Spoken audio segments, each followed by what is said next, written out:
Um dos exercícios que eu quero passar para vocês aqui hoje, no objetivo da aula de hoje, desse vídeo aqui, é o exercício da leitura em voz alta, que é uma das bases da minha formação. Foi um dos primeiros exercícios que eu comecei a fazer quando eu fui estudar teatro, fazer aula particular de teatro com a minha primeira professora, que foi a Camila Amado, uma grande professora, uma grande atriz. E a leitura em voz alta aqui no Brasil não é tão valorizado assim, por exemplo, no colégio, nas famílias. A gente acostuma a ver em filmes, por exemplo, nos Estados Unidos, a prova oral, essa coisa da oratória, discursos, né? A gente não tem muito costume de fazer isso aqui. E a leitura em voz alta, ela funciona como uma grande oficina ali para você ir lapidando todas as nuances, todas as técnicas de linguagem, de oratória e também de você conseguir se colocar no lugar do outro, de empatia dentro da comunicação, porque ali você está emprestando a sua voz a um texto de um autor e você tem que respeitar a pontuação daquele texto como se fosse a partitura de uma música, né? Como um músico, quando vai ler uma partitura, tem que respeitar todos os tempos, a pontuação e principalmente o assunto, o conteúdo ali que aquele autor está passando através do texto. Então você aí vai manter a estrutura da linguagem sempre em 3 pilares, né? No caso, o tímido ele tende a supervalorizar a sua própria impressão dentro daquela situação. Então ele fica com aquele nervosismo que vai deixando ele com uma visão de túnel, ele para de ouvir o outro, ele para ele vai ficando cada vez menos presente ali, menos inteiro. Ele vai ficando cada vez mais preso, oprimido, fragmentado ali dentro daquela situação, porque ele está muito envergonhado. E aí com isso você já vai pegando um pouco mais do domínio, da articulação, da modulação.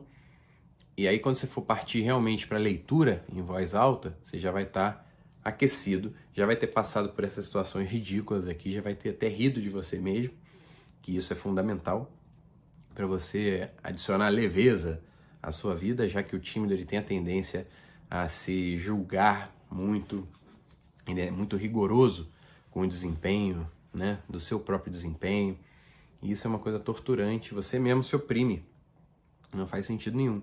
E aí quando você começa vai pegar o papel, o texto para ler, é muito importante que você mantenha a estrutura do texto conforme o autor sugeriu e escreveu, né?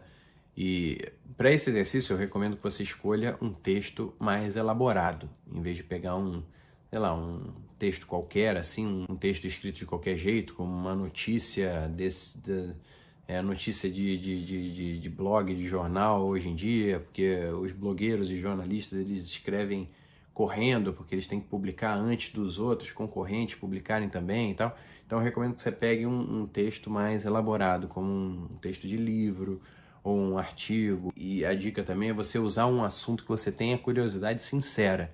Então a curiosidade sincera vai funcionar como um imã, né? Ele vai puxar a sua atenção de uma forma mais natural. E aí você vai ter menos dificuldade em focar no assunto e em respeitar a estrutura do texto como o autor escreveu e quis passar a informação para você. Então, normalmente, quando você vai ler em voz alta, é como se você estivesse dando voz a esse autor, né? E com isso, você tem que respeitar aqui que são 3, é um tripé, né? A estrutura aqui tem 3 partes. A primeira parte é você, o leitor.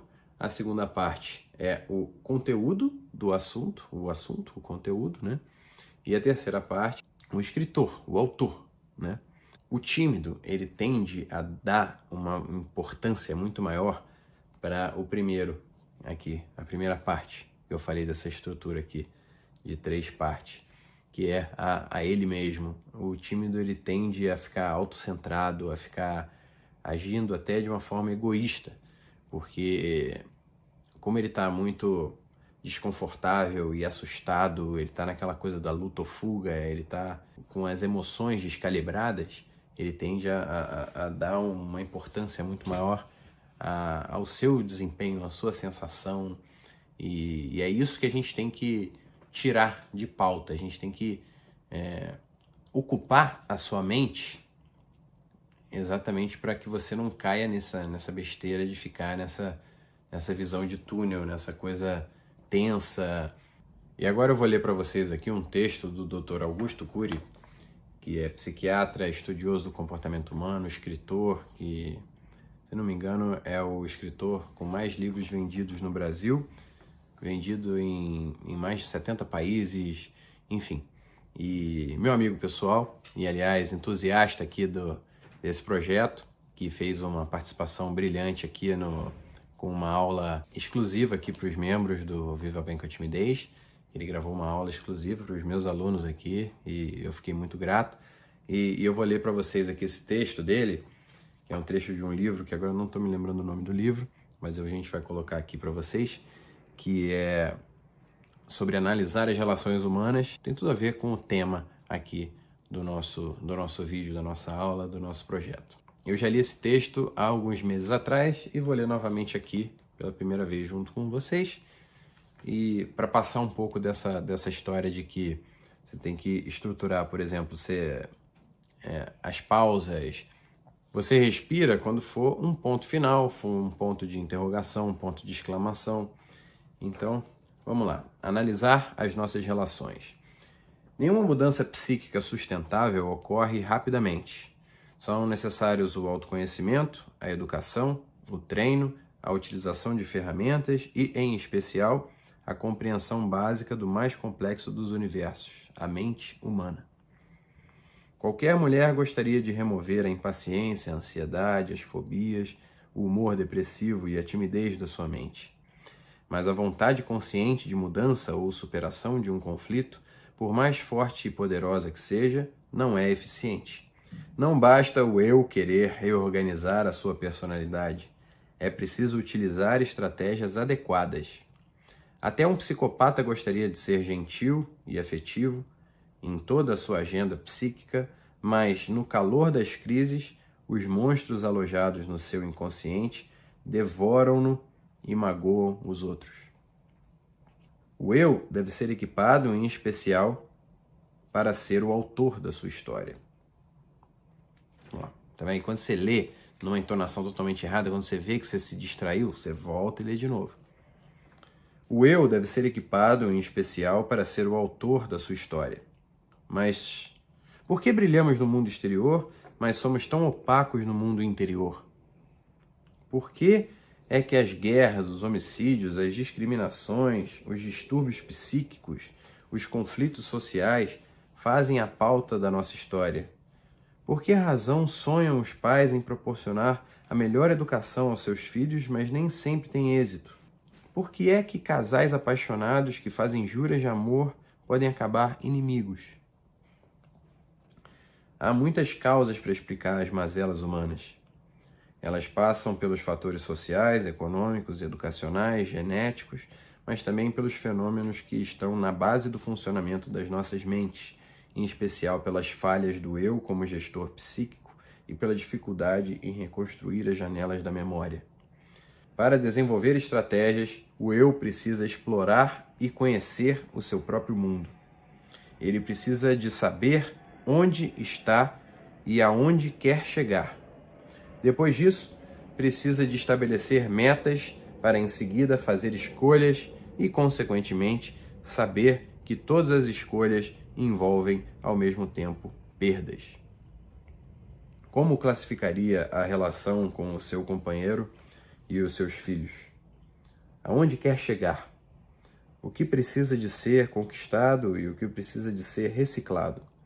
Analisar as nossas relações é a função vital do eu, mas poucas pessoas sabem que tem um eu e muito menos que esse eu deve estar no controle da sua mente. Por incrível que pareça, essa é a minha principal crítica à educação mundial. Estamos na idade da pedra em relação às funções básicas do eu. Não se educa o eu como gestor psíquico, por isso ele acaba manipulado pelos nossos conflitos e pelo sistema social. Parece que somos livres, mas no fundo somos prisioneiros. Depois de analisar as relações, o eu deve saber quais são as suas metas e quais as escolhas que deve fazer para as atingir. Por exemplo, uma mulher com tendência para sofrer de ansiedade e pensar demasiado, se percebe que o seu romance está à beira da falência, deverá superar a sua intolerância e as suas frustrações, trabalhar a sua irritabilidade e expandir a sua generosidade. São processos lentos que devem ser conquistados pelas leis fundamentais das relações saudáveis aqui propostas. E por aí vai. Vocês viram que eu vacilei várias vezes, me distraí. Eu tô lendo aqui em voz alta de supetão, eu nem tinha planejado, eu pausei o vídeo aqui, imprimi o texto, porque eu lembrei desse texto, lembrei que esse texto é importante. Então é muito importante você ir se desafiando constantemente. E quando você enfrentar problemas na leitura do texto, você para, volta. É importante que você entenda bem o que você está lendo. Então, se você se distraiu, se você começou errado uma frase, por exemplo, quando é uma pergunta, às vezes você começa achando que é uma afirmação, de repente você vê que aquilo ali era uma pergunta, você pode ler de novo. E o ideal é que você leia e releia várias vezes os mesmos textos também, para aí você ir se ganhando mais autoridade, mais autonomia. Eu vou ler de novo aqui para vocês pegarem justamente que quando a gente já vai se acostumando com o texto, né, a tendência é você ler com mais liberdade, com mais leveza, com mais harmonia. Analisar as relações humanas. Nenhuma mudança psíquica sustentável ocorre rapidamente. São necessários o autoconhecimento, a educação, o treino, a utilização de ferramentas e, em especial, a compreensão básica do mais complexo dos universos, a mente humana. Qualquer mulher gostaria de remover a impaciência, a ansiedade, as fobias, o humor depressivo e a timidez da sua mente. Mas a vontade consciente de mudança ou superação de um conflito, por mais forte e poderosa que seja, não é eficiente. Não basta o eu querer reorganizar a sua personalidade. É preciso utilizar estratégias adequadas. Até um psicopata gostaria de ser gentil e afetivo em toda a sua agenda psíquica, mas no calor das crises, os monstros alojados no seu inconsciente devoram-no e magoam os outros. O eu deve ser equipado em especial para ser o autor da sua história. Por que brilhamos no mundo exterior, mas não somos tão opacos no mundo interior? Por que é que as guerras, os homicídios, as discriminações, os distúrbios psíquicos, os conflitos sociais fazem a pauta da nossa história? Por que razão sonham os pais em proporcionar a melhor educação aos seus filhos, mas nem sempre eles têm êxito?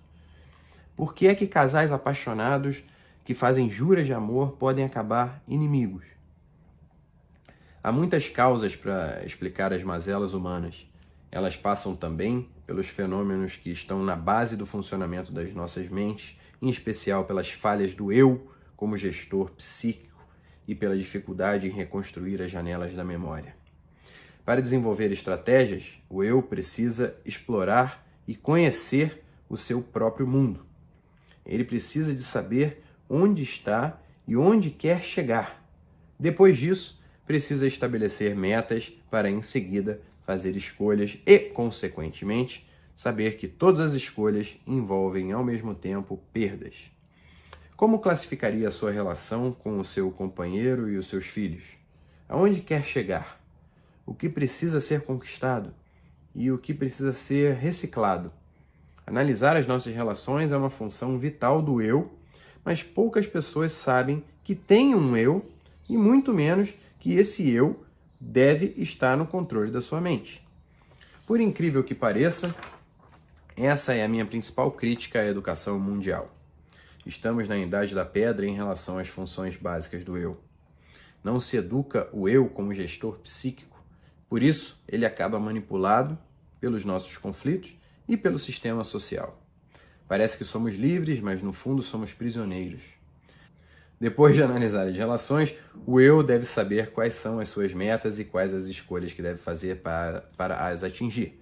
Por exemplo, uma mulher com tendências para sofrer de ansiedade e pensar demasiado, se percebe que o seu romance está à beira da falência, deverá superar a sua intolerância e as suas frustrações, trabalhar a sua irritabilidade e expandir a sua generosidade. São processos lentos que devem ser conquistados pelas leis fundamentais das relações saudáveis aqui propostas. Então é isso, você vai fazendo um trabalho de formiguinha, vai lendo várias vezes em voz alta para você ir ganhando experiência e ficando cada vez mais confortável com essa situação, com essa condição. E aí, quando você, por exemplo, já tiver muito mais à vontade com a leitura em voz alta, eu recomendo que você faça o que eu estou fazendo aqui, coloque o seu celular estrategicamente posicionado aí, ligue a câmera do celular e faça umas 2 ou 3 leituras em voz alta, gravando ali um vídeo para você assistir depois. Só de saber que o celular está ligado ali, você vai ver que vai entrar um monte de... vai potencializar vários pensamentos contraproducentes que vão surgindo ali na sua cabeça durante a leitura. E é muito importante que você se acostume muito com isso e que você viva bem, né? Como é o nome aqui do curso, Viva Bem com a Timidez, porque é uma coisa que vai te acompanhar provavelmente a vida toda. Então não é para você perder a timidez. Eu brinco que a gente não é tímido, a gente está tímido.